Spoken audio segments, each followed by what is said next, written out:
कई बार दुष्ट मित्र आपका भला कर ना पाए, लेकिन अगर सज्जन शत्रु भी है तो कहीं ना कहीं वह अपने स्वभाव से, अपने व्यवहार से सज्जनता ही सही दिखाएगा जरूर। शत्रु हुआ तो क्या हुआ, लेकिन सज्जन शत्रु दुष्ट मित्र से कई लाख गुना। बात करेंगे बृहस्पति का परिवर्तन और मकर राशि पे इसके क्या प्रभाव होंगे। बात एक कही शुरुआत में कि सज्जन शत्रु, बात बृहस्पति की हो गई, क्योंकि मकर राशि के लिए, मकर लग्न के लिए देखेंगे तो द्वादश भाव के स्वामी बृहस्पति होते हैं, धनु राशि के स्वामी होते हैं। सज्जन स्वभाव के हो जाते हैं बृहस्पति, सात्विक है, किसी प्रकार से किसी का बुरा नहीं करते, लेकिन अगर करने पे आ जाए तो फिर बहुत कुछ अच्छा भी नहीं छोड़ते। बात कैसे आपके साथ होनी है या कैसे आपको इस परिवर्तन का लाभ मिल सकता है, उसकी चर्चा करेंगे। साढ़े साथी से परेशानियां वैसी की वैसी बरकरार अगर चल रही है और परेशानियां आपको वो की वो चल रही है, तो यहाँ पे आप बृहस्पति का गोचर देखेंगे आपके पंचम भाव में हो रहा है और वृषभ राशि में हो रहा है। वृषभ राशि के स्वामी जो हो जाते हैं, वृषभ राशि स्वामी शुक्र ग्रह हो जाते हैं और परिवर्तन कर रहे हैं गुरु बृहस्पति। देखेंगे आप तो ये भी एक तरह से गुरु ही होता है, शुक्र ग्रह जो होंगे वह भी गुरु ही है और बृहस्पति भी गुरु है। फर्क बस इतना ही है कि ये देवताओं के गुरु हैं बृहस्पति और ये दानवों के, राक्षसों के, व्यक्तियों के गुरु शुक्राचार्य होते हैं और शुक्राचार्य को शुक्र ग्रह भी कहा जाता है। अब क्योंकि शुक्राचार्य के हाउस में खुद देव गुरु जा रहे हैं, विचारधाराओं का मतभेद है, लेकिन समांतर एक ही गद्दी मिलना, समांतर इनको आसन मिलना और समांतर ही इनके जो पद होते हैं वो होते हैं, वह गुरु का पद है। तो यहाँ पे एक गुरु दूसरे गुरु के हाउस में जा रहा है, पंचम भाव में जा रहा है, तो चाहे यह बुरा करे अच्छा करे, लेकिन अपनी सीमाओं से लांघेंगे नहीं। जो इनके दायरे हैं उनको, दायरों को तोड़ के नहीं निकलेंगे बृहस्पति देव। यहाँ पे एक गुरु का आदर इनको यहाँ पे करना पड़ेगा और क्योंकि बृहस्पति का स्वभाव सात्विक है तो बुरा नहीं करेंगे, क्योंकि बृहस्पति का स्वभाव वृद्धियां करने वाला है। वृद्धियों में ही यह देखिए क्या होता है, एक तो अति किसी चीज की हो जाए, चाहे अच्छी भी हो, अति हो जाए तो वो बुरा है और कम हो तो फिर भी समझ में आता है, लेकिन क्योंकि वृद्धियों का कारक है तो ये अति करवाएंगे आपके साथ, बहुत सी चीजें एक्सेस दे दे तो वो आपको थोड़ी सी परेशानियां कर सकते हैं। अदरवाइज यहाँ पे पंचम भाव की बात करोगे और पंचम भाव में आपकी यह आए हैं बृहस्पति देव, तो यहाँ पे पंचम भाव के रिजल्ट अच्छे करने के पूरे बृहस्पति के आसार बन जाते। इतने समय तक शनिदेव के पूरे अंगूठे के नीचे दबे हुए थे, फिर भी आपको सुखों में वृद्धियां ना कर पाए हो, तो यहाँ पे पंचम भाव में शनिदेव से आजाद भी चल रहे हैं, क्योंकि खुद शुक्र की राशि में आ गए तो फिर अच्छा। पहला क्या होगा, एक तो संतान सुख आपको इस समय के बाद में मिलना शुरू हो सकता है और पूरा एक साल का यह समय रहेगा, 1 मई से लेकर के 14 मई तक यह 14 मई 2025 तक यह यहीं पे रहेंगे। तो पूरा 1 साल और 13-14 दिन हो गए। तो ये जो 1 साल का समय है, इस 1 साल के समय में संतान प्राप्ति के भी योग है, संतान कंसीव करने के भी योग बनते हैं, संतान का सुख मिलने के भी योग बनते हैं। जिन लोगों की संतान हो गई, संतान के साथ ना बन पा रही है, संतान परेशान कर रही है, तो वो भी आपको यहाँ पे योग अच्छे बनते हैं।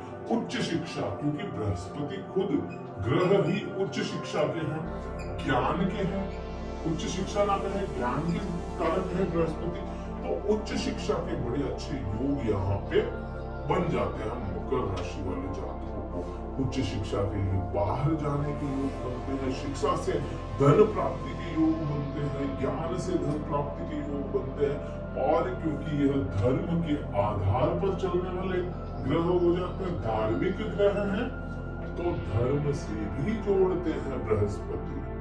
प्रेम के कारक भी बृहस्पति को माना गया, लव मैरिजेस का कारक भी बृहस्पति को माना गया है, और लव सात्विक जो प्रेम होता है, सात्विकता की ओर अग्रसर प्यार को वो भी ग्रह बृहस्पति होता है। तो प्रेम का भी यहाँ पे कई मामलों में आपको प्रेम संबंधों में जो परेशानियां थी उनको यहाँ पे बृहस्पति कुछ हद तक कम कर दे या इतना प्रेम बढ़ा दे कि आप खुद परेशान हो जाए, वो बृहस्पति यहाँ पे करेंगे। अब बृहस्पति को आप देखें कि मान लिया शत्रु है ये आपके लिए, लेकिन बृहस्पति कौन ग्रह है? बृहस्पति वो ग्रह है जो सोना उगलता है। एक तो सोना उगलता है, दूसरा सोना इनके हाथ में रहता है। छड़ जो होती है सोने की छड़ हाथ में रखते हैं। पीटते भी चलेंगे, किसी को मारते भी चलेंगे, तो किससे मारेंगे? सोने से मारेंगे, सोने से पीटेंगे, सोने की छड़ से।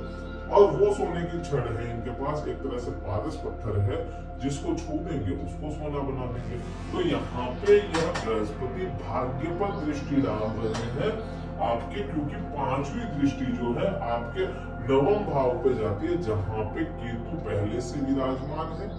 अब केतु और बृहस्पति का जग जाहिर है कि जब भी इन्होंने एक दूसरे पे दृष्टियां बनाई है या एक दूसरे के साथ में कंजंक्शन कर लिया है, जब भी जस्ट सामने आमने सामने ना हो, क्योंकि वहां पे बीच में राहु आ जाएगा, आमने सामने ना हो, लेकिन जब भी यह कंजंक्शन किया या इनके दृष्टि संबंध आपस में बन गए तिरछी दृष्टियों से, तो वह समय बड़ा ही कहेंगे कि रिसर्च वाला होता है और एकदम से है ना छुपा हुआ समय होता है। एकदम ये सोना तो उगलता है लेकिन पता नहीं चलने देता कि कितना कुछ ये लोग कर रहे हैं।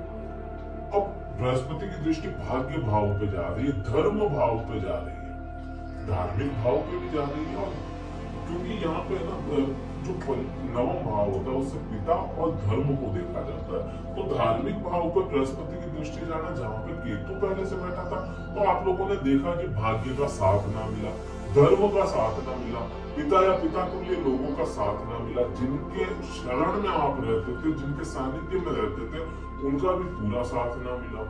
मकर राशि वाले जातकों तो यहाँ पे ये समय जो बृहस्पति का बदलाव है, ये कई हद तक आपको अच्छा करके दे सकता है।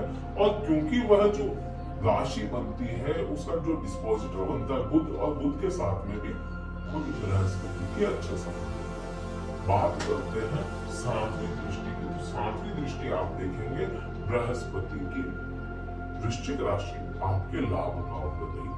सेम वही बात होती है कि वृद्धियों का कारक अगर लाभ भाव को देखेगा, अपने मित्र के भाव को देखेगा, क्योंकि मित्र का भाव होता है, लाभ भाव जो है वह मंगल का होता है, और मंगल परम मित्र हो जाते हैं बृहस्पति के, तो लाभ में वृद्धियां ही करवाएंगे। यहाँ पे आप खुद मेहनत करके जो धन अर्जित करते हैं, खुद मेहनत करके जो आप अपने आप का लाभ इकट्ठा करते हैं अपने किसी भी प्रकार, तो उसमें वृद्धियां ये करवाएंगे। कब करवाएंगे? जब मंगल अच्छी पोजीशन में चलेंगे। दूसरा, नौवीं दृष्टि की बात करोगे तो नौवीं दृष्टि आपके खुद के लग्न पे आती है, मतलब खुद पे आ रही है, तो खुद में तो बृहस्पति ज्ञान दिलाएंगे। और वैसे भी शनि की जब 7.5 चलती है और अंतिम चरण में जब 7.5 पहुंच जाती है, जब अंतिम समय होता है 7.5, शनिदेव का 1.5 साल बाकी रह जाता है, तब वैसे ही ज्ञान की अनुभूति हो जाती है, क्योंकि शनि ने आपको कई तरह के पाठ पढ़ाए।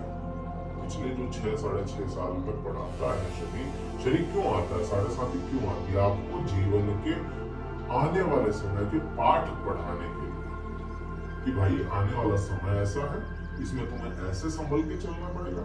कौन तुम्हारा शत्रु है, कौन तुम्हारा मित्र है, क्या परेशानियां हो सकती, वो सभी चीजें लेसन्स पढ़ाने के लिए खुद शनि देव आते हैं। तो ज्ञान तो मिल गया, शनि ने ज्ञान दिया, अब बृहस्पति उस ज्ञान में इजाफा ही करेंगे। तो ये इस प्रकार से आपको ये समय प्रभाव निकल जाएगा।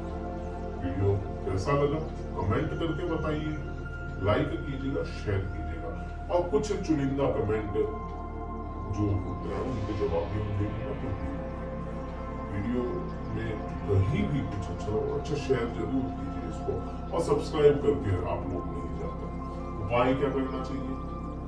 बृहस्पति को शांत करने की होगी, आपको 12वें भाव में सोना होता है, तो बृहस्पति का दान कर सकते हैं, निज मंत्र कर सकते हैं।